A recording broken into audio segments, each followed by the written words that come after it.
Happy Ramzan. எல்லாருக்கும் eat Mubarak. எல்லோரும் சூப்பராக என்ஜாய் பண்ணுவீங்கன்னு நினைக்கிறேன். நானும் சூப்பராக என்ஜாய் பண்ணணும்ல, அதனால் எனக்கு பிரியாணி தால்ச்சா எல்லாம் பண்ணலான்னு முடிவு பண்ணிட்டேன். தால்ச்சா நான் சாப்பிட்டதும் கிடையாது, டேஸ்ட்டே எப்படி இருக்குன்னு தெரியாது. நான் பண்ணி சாப்பிட்டா தான் இதுதான் டேஸ்ட்டு நம்பி பண்ணலான்னு முடிவு பண்ணியாச்சு. ரம்ஜானுக்கு யார் ஹாப்பி ஆகுறாங்களோ இல்லையோ நான் ஆயிடுவேன். ஏன்னா நான் மூலக்கரப்பட்டியில் சின்ன பிள்ளையாக இருக்கும்போது அப்துல் அண்ணன்னு ஒரு அண்ணன் உண்டு.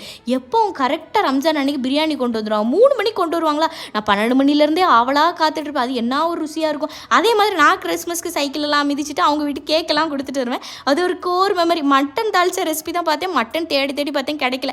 சிக்கனை வச்சே மாற்றிடலான்னு சிக்கன் வச்சு பண்ணேன். இது என்ன இப்படி இருக்குது, மஞ்சள் தண்ணியில் சிக்கன் போட்ட மாதிரியே இருக்கே, ஒழுங்காக வருமானு நினச்சேன். ஆனால் அந்த மாங்காய் புளியெல்லாம் ஊற்றின பிறகு மூடி வச்சு பார்க்குறேன், வீடே மனம் மணக்குது. என்னடா இப்படி மணக்குது, பிரியாணியிலேருந்து வருதான்னு பார்த்தா இதிலேருந்து தான் வருது அந்த டேஸ்ட்டு. இந்த பிரியாணியோட இந்த மாங்காவை அப்படியே கொஞ்சம் எடுத்து அதை பசைஞ்சு வச்சு சாப்பிடும்போது எம்மா என்ன ருசி. எல்லோரும் கண்டிப்பாக வந்து இன்றைக்கி ரம்ஜான் அன்னைக்கு தால்ச்சா பண்ணி சாப்பிட்றீங்க சரியா?